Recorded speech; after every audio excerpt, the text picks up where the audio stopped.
Whatever its contemporary associations, the natural home of political ecology lies with the right, not the false right associated with the Republican Party or American conservatives, whose conservatism is little more than a desperate and self-destructive attachment to the liberal principles of the Enlightenment, but by what Julius Evola called the true right, with its timeless devotion to order, hierarchy, and justice, entailing implacable hostility against the anarchic and disintegrating principles of the postmodern age. However, while a commitment to ecological integrity has long been a mainstay of the European traditionalists, in the United States it is typically regarded as a plank in the progressive political platform, part of a pre-packaged offering of open borders, economic redistribution, and amoral individualism.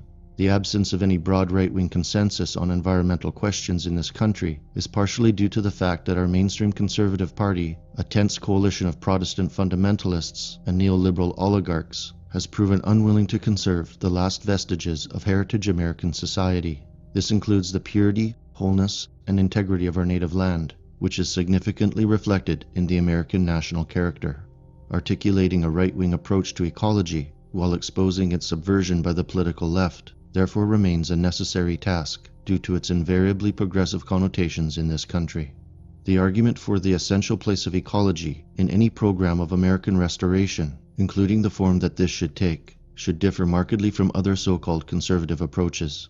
It is not premised merely upon our duty to wisely conserve natural resources for future human use, nor upon the restorative power of natural beauty and recreation, nor is it a patriotic commitment to preserve the heritage of our homeland. These all have their rightful place, but are subordinate to the ultimate principle of ecology, as it should be understood, that the natural world and its laws are a primordial expression of a cosmic order, and accordingly deserve our respect. Recapturing the metaphysical and ethical outlook of the traditional world, while restoring a European-centered society in accordance with it, therefore demands a defense of the natural order from those who would seek to subvert it. To begin, it is necessary to distinguish between the right and left-wing variants of ecology, which differ greatly in their metaphysical and political foundations, so as to constitute two wholly separate approaches to environmental preservation. Leftist or progressive ecology is essentially the outgrowth of Enlightenment ideals of liberty and egalitarianism, but extended into the natural world. Progressive ecology comes in two guises. The most publicized is the elite's technocratic, globalist version, associated with the European Green Movement, the neoliberal socialist political class, the American Democratic Party, and myriad NGOs, international agencies, the academies, and celebrity advocates across the West. When it's sincere and not merely a power grab or a cross upon which to nail ecocidal white patriarchs, this variant of progressive ecology pins its hopes on clean energy, multilateral accords, sustainable development, and humanitarian aid as the necessary means by which to usher in an ecologically sound society. Its religious symbolic issue is global warming, an ongoing interglacial climate trend which has lasted for 20,000 years now, but fault for which is assigned almost exclusively to the developed world, particularly the white middle class, which is punished via carbon taxation and regulations which penalize Western nations for their historical sins. The second version is avowedly more radical in its political prescriptions, and is best understood as the militant ecological arm of the far left. It finds its army amongst the adherents of the post-80s Earth First and Animal Liberation Fronts, as well as green anarchists, anarcho-communists, Antifa, and eco-feminists. Its tactics are mass demonstrations, civil disobedience, and minor acts of sabotage that are often branded as eco-terrorism.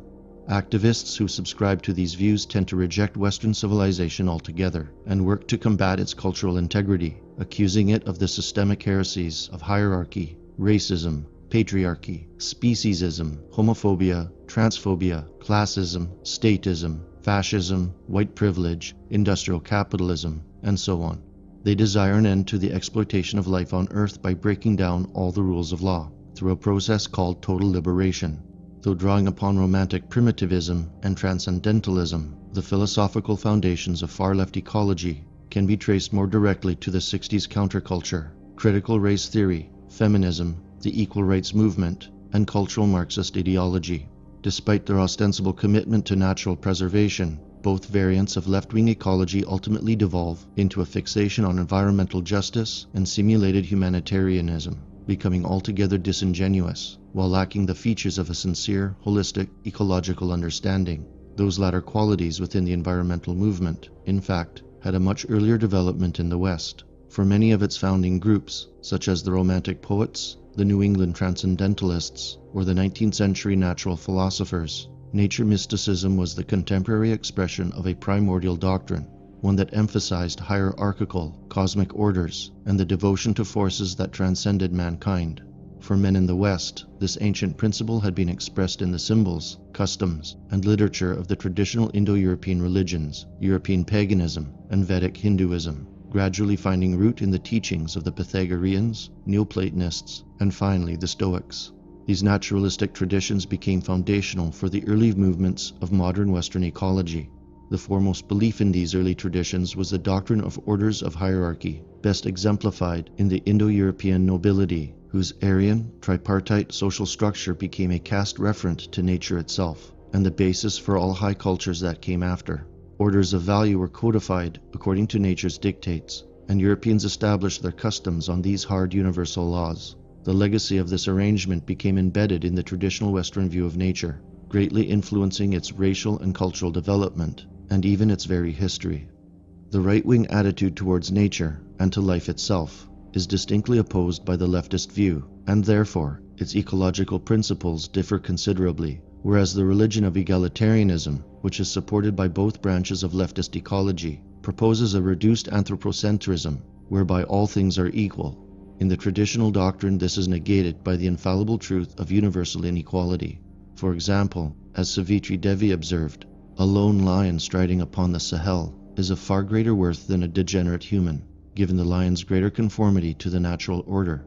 For this reason, both traditional metaphysics and an ecology viewed from the right require that we reject the fraudulent humanitarianism of the modern left, according to which each and every human and non-human life has equal value. This introduces a regressive set of traits into the society as a whole, collapsing caste systems and the natural order, while enshrining false gods such as democratism, economism, and materialism.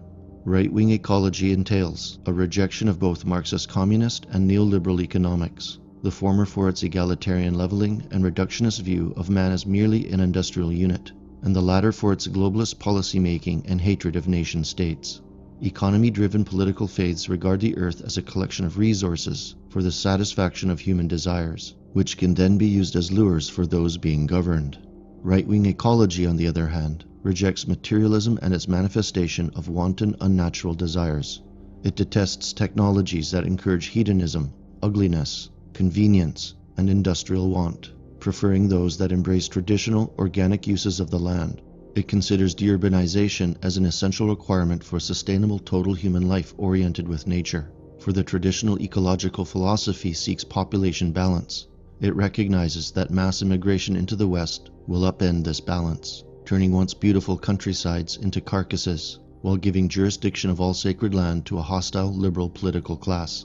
Quality and quantity are mutually exclusive, and contrary to the slurs often laid against it, the true right believes that differentiation and variety are necessary attributes of nature, and it seeks to preserve cultural, ethnic, and racial distinctions. For cultures are fragile yet complex ecosystems, manifested by distinct DNA over millennia. These are divinely ordained and must be preserved at all cost. Seen in this light, right-wing ecology will be a necessary feature in the restoration of traditional Western society. It demands authenticity towards one's kin and the civilization we choose to build, with nature as the central governing agent. It demands recognition for the cultural and historical soil from which we emerged, and a collective European consciousness, willing to preserve the traditions and memory of our European forefathers. This reverence towards the cosmic order will involve a mindful view of the environment, but without the political levers which our ruling class uses to dispossess us of it. For our ecology worships natural beauty and raw power, which continually serve to remind us of the transcendent wisdom of the whole.